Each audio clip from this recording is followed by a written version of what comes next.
Shri Ganesha Sharada Gurubhyo Namaha Agajanana Padmarkam Gajananam Aharnisham Anekadam Tam Bhaktanam Ekadantam Upasmahe.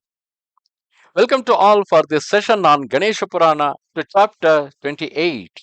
In the previous chapter, we have seen how exactly the king Bhima, who had the worship of Gajanana in his lineage, forgot, and because of that reason, he didn't had any children. And after instructions from sage Vishwamitra and got the Upadesha or got the single syllable mantra, he continued to recite that and he pleased Gajanana. And with the blessings of Gajanana, King Bhima had a great son named Rukmangada. And Rukmangada learnt under his teacher and he became knowledgeable and a knower of all the Shastras. And then King Bhima appointed him as the next heir to the throne. And then one day Rukmangada went into the forest hunting, and after some time he got tired and he saw a small hermitage of a sage. The, then Rukmangada saw the good sage Vachaknavi. It was the hermitage of the sage Vachaknavi and his wife Mukunda, talking to him with affection and charm. The exhausted king then made obeisance to both of them, and when the sage had gone to bath, the sage, it was a time for him. Usually, the sage and the great family people used to always have bath twice in a day. India is a country having a summer kind of, having a very hot environment. So, because of that reason, people used to bath. People who follow the practice, they used to bath in the morning and in the afternoon, again in the evening, and and then used to perform lot of things that they used to perform it every day. This is called as nitya karma, daily activities that they were supposed to do. So here the sage Vachaknavi, on receiving king that Princess Rukmangada, he asked his wife to take care of him, and he went out to the river to have the bath. The exhausted king made obeisance to them, and then when the sage had gone to the bath, the excellent king Rukmangada pleaded, "O mother Mukunda," who happens to be the wife of sage Vachaknavi, he told her, "O mother Mukunda, give me the best cold water, for without water my vital breath will go to Yama's abode." Having given ear to his speech, she said she was sick with lust. Nowhere amongst the gods, snakes, or the mass of yakshas and heavenly musicians can I see a man like you, who is ever more handsome than Kama. Kama is supposed to be the most handsome among the men.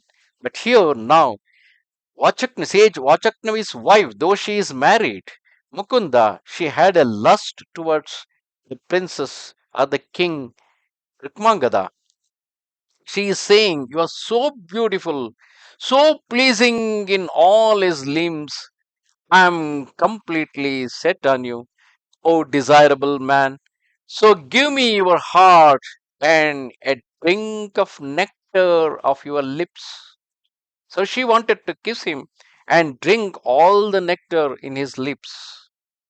But immediately after he had heard this offensive statement, because in the beginning, Rukmangada addressed her as a mother, because she is wife of sage Vachaknavi, and King Rukmangada had come to their hermitage asking for water, asking for a small shelter. So he treated both of them as his own father and mother. But unfortunately, the sage's wife, Mukunda, had a lust on the king. But immediately after that means Rukmangada heard this offensive statement, terribly distressed because of his fatigued condition, but with his senses subdued, he said to that superb Tilottama, she was so beautiful. In spite of that, she was so beautiful. She is asking for asking for pleasure. But even then, King Rukmangada, having his senses in its control. Don't be so bold. Because of Ganesha's power, my mind is never inclined towards adultery, since it is reprehensible. It has its own consequences. I do not want to drink water offered by someone as depraved as you. If you are having such kind of a feeling towards me, I don't even accept the water given by you. I came here thinking that this was a sage's hermitage. I knew that it was the sage Vachaknavi's hermitage, but I will now leave from here, O ugly woman. But she sees his hands. That suffering woman was suffering from the lust. She spoke to him as King Rukmangada was preparing to leave from there. Mukunda, she told him, a man who wishes forcibly to ravage the wife of someone else certainly will go to hell. Because Rukmangada told her, you are wife of sage Vachaknavi, and I keep my senses in my control because of blessing from Gajanana. I do not want to perform the bad deed of spoiling someone's wife. But for that, Mukunda is replying him that if that wife of somebody is not interested in sex or love, in spite of that, if you force upon her, if you forcibly ravage the wife of someone else, certainly you would have gone to hell. Even if he does not himself engage in sexual relations with her, even if you don't engage in sex with her, but simply by having a desire on her, you would have gone to hell. Brahma proclaimed independence for women in the Krita and Treta time periods. If you do not obey my command, this is actually regarding the time periods. The present time period is called as Kali Yuga, and in the Kali Yuga, as well its previous time period called as Dwapara Yuga, women are not given this kind of a freedom to choose with whom they need to have the love and the sex. So in Dwapara Yuga, it has been made compulsory that women used to get their carnal pleasures only from the person, man whom they loved and whom they married. And in spite of that, even in Dwapara Yuga, we see Kunti and we see various other people for the sake of having son, for the sake of getting a heir to the throne. The queen or the woman was still allowed to have sex with another man and then should be limited to only getting a child, only to become pregnant for herself. But after that, post pregnancy, whatever child that was born out of that connection, out of that particular sexual act, son used to be the son of her married husband and not the one who who is the biological father of that particular child. It was a practice in case of the Dwapara Yuga. But then when it comes to Kali Yuga, even that practice was now abandoned. It is now supposed to be women they are supposed to get pregnant only from their married husband, and only the son or daughter, any child which is born out of born only through their wedlock, only such children are considered as official. That was not the practice in the Krita and the Treta Yuga. In the Krita Yuga and Treta Yuga, there may be a marriage, concept of marriage, but still women were having the freedom that they can choose a man of their choice, not just for the sake of having a child, but also for their carnal pleasures. If they're not happy with or for whatever reason, at that particular point of a time, it is not the question of being happy in their marriage or not. For the sake of carnal pleasures, if they got suddenly interested in a man, they had the right to choose and they had the right to ask. And the wonderful thing here is if a woman asks a man for a sexual pleasure, the man is not supposed to reject her. Alternatively, if a man is interested in having a sexual pleasure from a woman, and if she rejects, then that man will go to hell just for having that feeling of, just for the sake of desiring her, he would have gone to hell. And if you force upon her, certainly there is no remedy for that at all. But women were having the freedom ask for sexual pleasure with any man. That was a practice in the Krita and Treta Yuga when people used to live a very disciplined life. If you do not obey my command, you will turn into ashes because I will going to curse you so that you will turn into ashes, or you will become a forest wanderer who has lost his kingdom. Rushing up to him after she had said this, she embraced him impetuously and forcibly kissed him on his face, tormented as she was by Kama's arrows. Whenever a people are completely immersed in that lust, people used to tell them that they were hit by Kama's arrows, the Cupid's arrow, and because of that reason, they are behaving like that. And here Mukunda was behaving in a similar way, but Rukmangada was not ready for it. Though, as per the tradition, if a woman asks for a sexual pleasure, it's a responsibility of the man to satisfy her. Here, Rukmangada was not interested in having sex with a woman whom he considered as equivalent to his mother. But Rukmangada then forcibly pushed her away, and she fainted and fell to the ground like a rambha struck by the wind. His mind indifferent towards another man's wife, he then spoke to her when she had got up. O illustrious woman, O ignorant wife of a sage, a woman whose heart is set on another man will certainly dwell in hell. My heart would never waver, even if the great ocean were to dry up. Even if the ocean dries up, my heart will not going to waver for whatever advances that you are making. And he excused from her, he walked out of that hermitage. Spawned in this way by him, Mukunda, wife of sage Vachaknavi, she cursed him angrily, just as I have become miserable because you rejected me in the sexual act. You too will get your leprosy. From now on, your heart will be hard and you will be considered heartless. After the king had copiously rebuked her for speaking in that way, he quickly left Hermitage terribly distressed. He saw that his own body had become pale like a crane's body, and that it was full of leprosy. Without the beauty was lost and was utterly wild.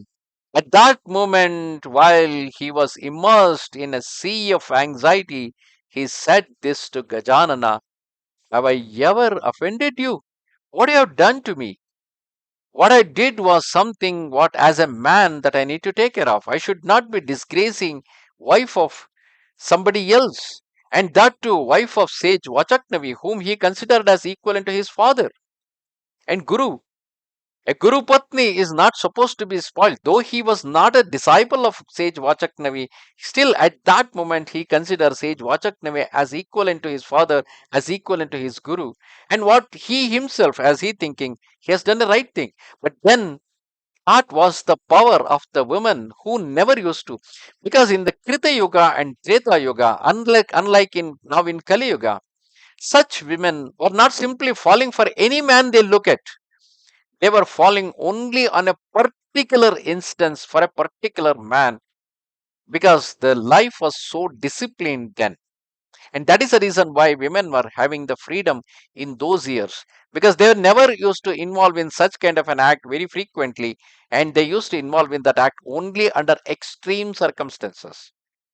And because of that reason, the moment when Mukunda cursed him, because Mukunda otherwise was a very devout wife to her husband, and that devotion gave her lot of power that she could able to curse a man who rejected her, and that immediately that leprosy struck King Rukmangada, and now King Rukmangada is begging before Gajanana, have I ever offended you?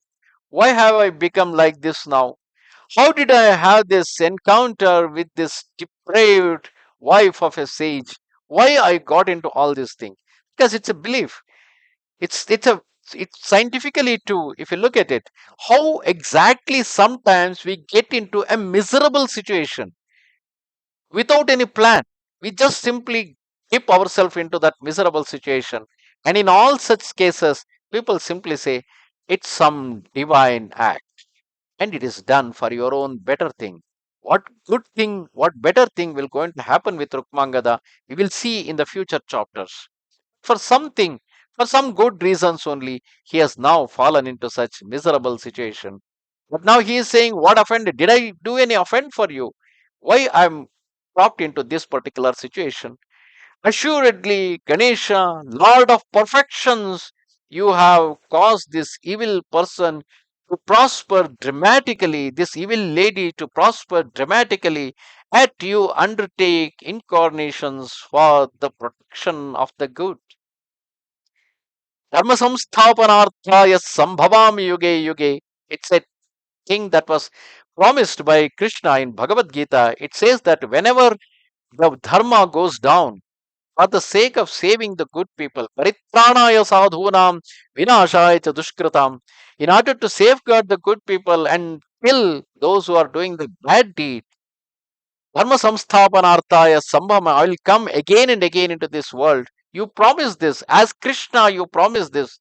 Now, as Gajanana, because there is no difference between Krishna or Gajanana, they are just two different forms of the same supreme deity. Some people worship as Krishna, some people worship as Gajanana. Now, Rukmangada is a devotee of Gajanana. So he is asking Gajanana, where is this? You have saved that lady who is so wicked. She cursed me, and that curse has right away affected me. And first of all, why did you made me to go into their hermitage? And she, at that moment, advancing over me, and finally she cursed me. And all these things have happened. But now, is it that my body previously so lovely as to rival even with the gold has come into this condition? And by what evil action of me that it had become like this? Just as before, I am always practicing the same devotion to you according to the precepts. O elephant faced god, Gajanana, I go to none other than you for refuge. I'm not, I'm not worshipping any other god. I'm respecting, yes, I'm worshipping only the form of Gajanana, the elephant faced god. I cannot show this body or this face to the people, so I will dry up this body by fasting unto death.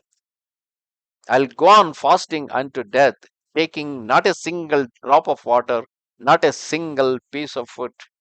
So with that, I'll now going to die because I don't want to show this body or show this face to anyone.